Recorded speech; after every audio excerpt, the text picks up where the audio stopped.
You've probably heard the word peptide tossed around lately as if it's a word everybody should just know. But what even is a peptide? And more importantly, should you be taking one? And get this fun fact that most people don't know. Peptides aren't all scary shots. They're actually also in your smoothie. And a lot of people are using the word peptide because it's trendy, but it doesn't mean that the product that they are trying to sell you is actually a peptide. In this episode, I am breaking down the science in a way that actually makes sense.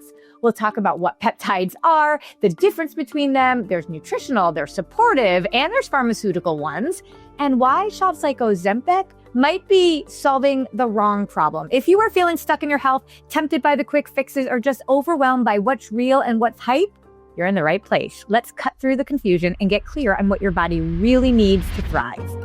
I'm Carrie Lupoli, nutritionist, award-winning behavior specialist, and unapologetic disruptor of diet culture. If you've spent decades dieting and still don't have the results you want, it's not your fault. You've just never been shown how to fuel your body with love and science. This podcast is where all that changes and we rewrite the rules, where food becomes simple, freedom is possible, and real lasting results finally begin. Let's dive in.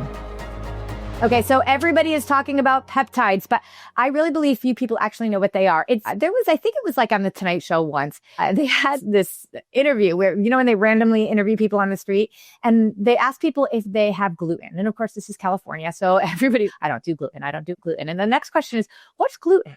And nobody knew what it was. And I feel like peptide is a little bit like that. It's this word that we're hearing so much about, but if you ask somebody what a peptide is, they don't really know. So are they legit? Are they necessary? Is it hype? Let's break it down. I want you to think about peptides kind of like tiny little messengers in your body. They're made up of amino acids, which I liken them to being like the building blocks that make up protein. Or we can think about this like a book, for example. Like amino acids might be the pages in a book, while proteins are like the book, and the words in the book are the peptides, the phrases. And your body naturally makes peptides all the time. They help with things like telling your skin to make more collagen, which keeps it firm and youthful. They tell your body to burn fat or build muscle. They help boost energy. They balance hormones. They help with your injuries and healing faster. Like peptides are a part of what you already produce. When I said that they're like these like building blocks or puzzle pieces, you can think about it this way. Think about amino acids first, okay? So let's talk about what amino acids are. I think people talk about amino acids and I don't even think they know what that is. So let's start with that first. So amino acids are like the bricks. Like if you think about Legos, they're the little brick, like how Legos snap together to make something bigger like a car. Amino acids do the same thing. Your body connects them in different ways to build muscle, to build hair and skin, to take a hold of your hormones. And their enzymes are like tiny little workers that help your body function. There are 20 different kinds of amino acids, and your body uses them in all sorts of combinations to build everything it needs. It's all these Lego pieces, and you could build a house. You could build my daughter has a bunch of Lego flowers. You could build a car, so many different things, right? So the amino acids are like these Lego blocks, right? And we get amino acids mostly from food, especially these 20, like we have essential amino acids, and those we have to get through food, okay? So like meat, chicken, fish, eggs, dairy, beans, lentils, nuts, seeds, we can get our amino acids from all of those things. Some amino acids your body can make on its own, but there's others, those essential amino acids that you can only get from food. That's why food matters so much. Like we have to get these building blocks in our bodies, okay? Now, I want you to think about proteins are like the finished structure, like the car that you're building or the flower that my daughter likes to build. And proteins are big, complicated chains of amino acids. And your body uses proteins to build and repair muscles, to keep your hair and skin healthy, to make your organs work, to make hormones and enzymes that keep your body in balance. And then we've got the peptides. Okay, so now this is where it gets fun. Peptides are short chains of amino acids. They're not as big and as complex as the full proteins. So if a full protein, like if the proteins are the full book, right? and it's made up of amino acids that might be like the pages. Peptides are like the short notes, the texts, the copy in the book. And it sends messages to your body. The peptides are like the messengers. And it says, hey, skin, go make more collagen. Hey, body, burn more fat. Hey, calm down, chill out, relax. Okay, it's these little messengers. And there's different peptides send different kinds of messages to help your body stay strong. They help your body heal, function, and grow. And so like without these, your body has a hard time. It like can't build muscle and repair itself. And it's super important. So think about these amino acids as like these tiny heroes that work behind the scene to keep your body healthy and strong. And these amino acids form big of the proteins that we need. And then we also have these peptides, which are short chains of these amino acids. Okay? You don't need to know much more than that. But I just want you to know how the peptides are related to the amino acids. Because especially people that talk about getting more protein in, we talk about protein has amino acids. I feel like we use those words a lot, and it's helpful to know where it all comes from. All right, let's do a little bit of a brief history of peptide therapy. And I think what's going to be interesting in this episode is that you're going to realize that there are a few different things that are called peptides. We keep thinking about peptides like GLP-1 and the shot, but I'm betting we don't even realize what peptides actually are and how often you may be taking peptides and not even realizing it. So let's go back though. Let's do a little bit of a history lesson, shall we? So peptides around the 1920s, peptide therapies actually began with one of the most innovative discoveries that is still so important and essential today. Insulin. Insulin, isolated from animal tissues, that was the first medical peptide. Insulin is a peptide. Is that crazy to people? It is a hormone. It's a hormonal peptide. And I always talk about, like when we talk about balancing our blood sugar, when we spike our blood sugar, when we're on a blood sugar roller coaster, which most people are and they don't even realize it. And then by the time your A1C actually gets to be problematic, you've probably been on that blood sugar roller coaster for 2 decades. But anyway, every time you spike your blood sugar, you go through something called glycation. And your body has to try to figure out where to store the extra glucose that's coming in. So when your body's got that influx of glucose, it can store it in a few places, but kind of like a tiny closet. It doesn't have a lot of room. So literally your body will release insulin to try to mitigate that glucose spike. It's amazing. But the more and more your body has to do that, the more and more sensitive your body is, and that insulin doesn't get released. This is what happens with diabetics, which is why if they need insulin, it's because their body is not producing it themselves. So there's this synthetic addition to the treatment that's helping you stay alive. It's not reversing. It is not absolutely not reversing. It is allowing a person to survive.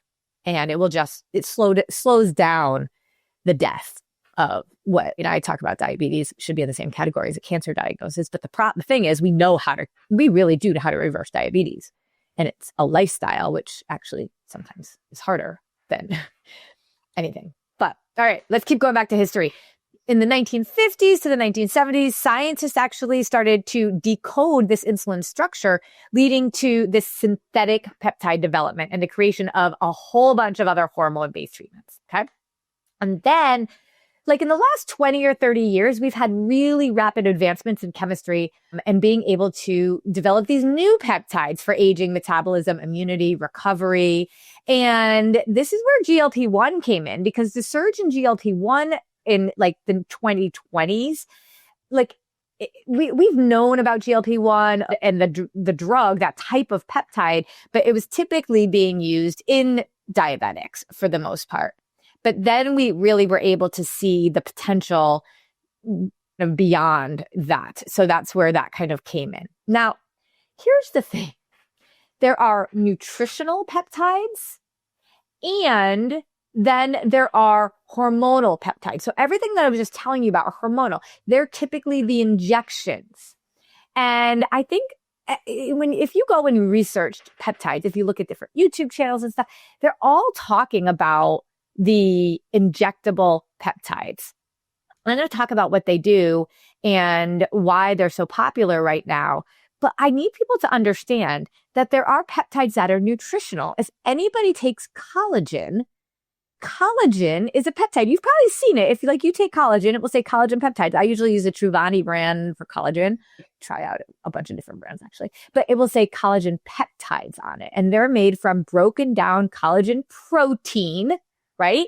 Essentially providing your body with the amino acids that support skin, joint, connective health tissues. Bovine collagen, for example, often helps even more with joint pain because it's supposed to like our own. But you're not messaging. Remember we said peptides are like these little messengers. You're not messaging the body to do something new. You're simply providing it the materials it needs to do what it already knows how to do. But in contrast, peptides like Ozempic and those kinds of injectable or hormone-based peptides are actually signals that override or alter your body's natural rhythm. Okay. And often that's why we have side effects. That's why we have consequences. Things like collagen peptides are not really, it's food-based. It's well studied. So collagen peptides come from real food sources like bovine, marine, chicken. They function more like a supplement than a medical intervention. You don't need a prescription for that. They're generally recognized as safe. Their side effects are minimal or non-existent, and there's a ton of benefits. So there's no reason not to do that if you want to enhance those areas because they support the body. They're not overriding it.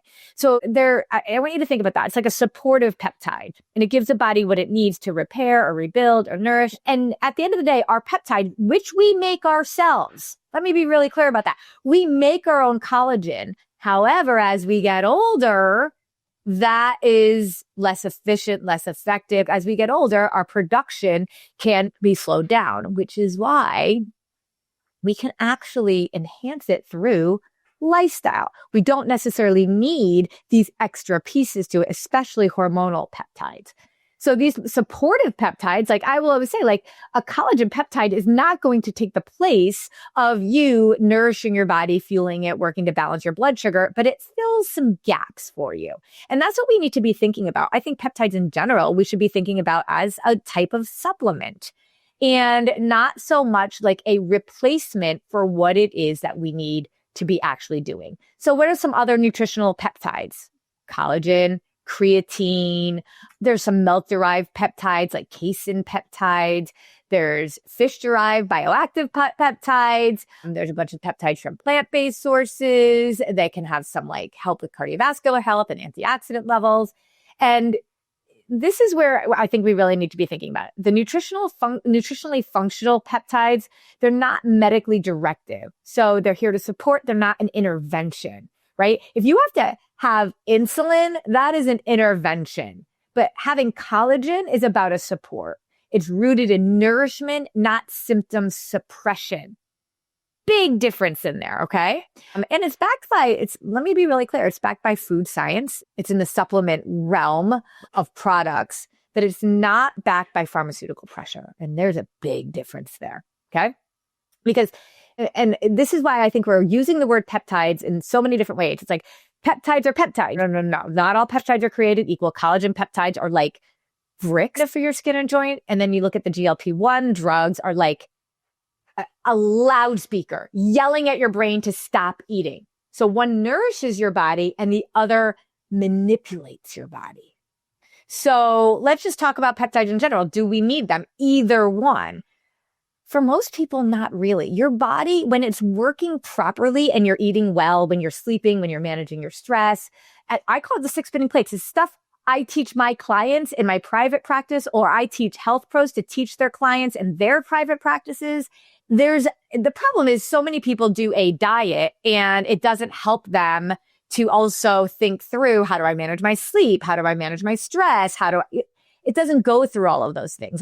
That's why I very much believe in a holistic approach to coaching, that we've got to get into all of these pieces, and then your body can actually work to make those peptides. Now, of course, as I said, as we get older, things will slow down. So maybe you're going to choose to fill some gaps, but our body is smarter than a supplement. When your body produces its own peptides, it will make the exact amount that it needs. It will make the right amount at the right time in the right place. supplements, injections, it can mimic that stuff, but they can't do it with the same precision. It's when you get a TV, this was like this when I was a kid, right? You get the TV remote that comes with it, but then you get a universal remote and it like controlled the VCR and the TV and all of that stuff. Like that one wasn't as precise. Like that one didn't work quite as well as the original one that came with the TV. It might work, but it doesn't always work perfectly. And that's the difference of going with a supplemental route versus the lifestyle shift and really learning how to become self-aware. Like the BS of the diet industry, we can throw out and actually do the BS that really works, right? Understanding how to balance our blood sugar, understanding our behavior and the science of behavior change, and our belief systems, and recognizing that our beliefs dictate all the things that we do. And why don't we work to make change? And then we can decide if supplementation is actually necessary, because it's not going to be the fix. It's not going to fix the root of the problem if your nutrition, if your blood sugar, if your habits are all out of balance. So we have to stop thinking like it is. Okay, now I have seen a ton of these quote unquote peptide supplements. This is what I have heard so much of. And this is where I want to clear the air. There's the nutritional peptides that we just talked about. Like we have these two categories, like the non-injectable that might be in powders and tablets and capsules. And so if you hear product companies, I've seen like lots of friends that are in different, like either MLM businesses or affiliates, and they're calling it like the GLP-1 alternative. And they're throwing around the peptide word because it's trendy right now, but they're on the peptide bandwagon. And because there's not very much regulation in the supplement world, trust me, as somebody that has created, which I think is the best digestive enzyme in the world, we got ours certified by NSF, the sport federation where like Olympians and professional athletes can take it, because that's really the only true, like real credible source. We just had a Major League Baseball team come to us because they couldn't find anything that their players could take and be confident on. And supplements don't have very much. It's still the Wild West. So they can start to say it's like a natural GLP-1. And then you start thinking, oh, well, if the GLP-1 is natural and I don't want to do GLP-1, but I want the benefits of the weight loss of the GLP-1, I'll just do that, right? So I want you to think about the fact that there are these like supplemental types of quote unquote peptides that are more like herbal adaptogens. Right? Maybe they could put some amino acids in there for sure, but they're likely more like some amino acids, herbal adaptogens, some nutrients. So maybe you've got like ashwagandha. Maybe you've got B vitamins, magnesium, zinc. Okay. I'm not saying that there's anything wrong with them, but they're being often marketed like a peptide. And I like them better for sure because they are the natural, like working to naturally enhance versus the medical intervention scream at your body, right? So just like the collagen peptides might be, these other quote unquote, they're supplements that are trying to mimic the trend right now, the voice of peptides. But they're designed to mimic the effects of peptides, nudging your body to produce more of what's on its own. Because if like we can help produce peptides with food and lifestyle, then sure, there are supplements that are going to be able to say the same thing. So I'm not mad at it. I just want you to understand it. It's not a peptide. And I feel much better about you doing it, but it's also around the why. It's never going to replace the actual fix. Do you care more about weight loss or health? Because with one, when you focus solely on weight loss, you get nothing. Because how long have you been trying to focus on weight loss? But when you focus on health, you get everything. And health means all different aspects of your body. I take a variety, like I take collagen peptides. I also take some nutritional quote unquote peptides that have like in some ways marketed that it can be that replacement, but I get it. Like I understand what it is and it's filling the gaps for me in certain things. Okay. So I just want you to think about it. Like you could think about like these kinds of either supplements and things like that. Like when you go to the grocery store and you can buy the veggies or you could buy them pre-cut. It's like you can mix and match different herbs and vitamins and things like that. And then some of these, it's just like, we put it together for you, like pre-cut veggies, right? But your body still has to absorb them. It still has to, if you get the pre-cut veggies, you still have to cook them. right? Because well, you don't have to cook veggies, right? But in general, if like you cook veggies, they're easier to digest. It isn't you are what you eat. It is you are what you absorb. So you need to have a body that's willing and able to absorb the supplements that you're using, because otherwise it could just go right through you and it's not going to do that. So think about the fact that a lot of these don't contain peptides themselves, and they are actually just supplements with the peptide. So just read the label really carefully. And I will put in the chat, there's one that I've been really liking. I don't love the marketing because they market, just like I said, this GLP-1 alternatives, but I really do like the company. I've had multiple conversations with them. They also have a liquid collagen that I actually really like. So I will put that information in the show notes so you can go and take a look at a quote unquote peptide-like GLP-1 replacement, blah, blah, blah, that really isn't. But it's filled with vitamins and minerals and the types of herbs that can help you enhance your own peptide production. So I'm not mad at that. But I don't want you to do it because you think this is going to be the quick fix. I want you to do it because, like, okay, this is going to fill the gaps in the things I'm already doing.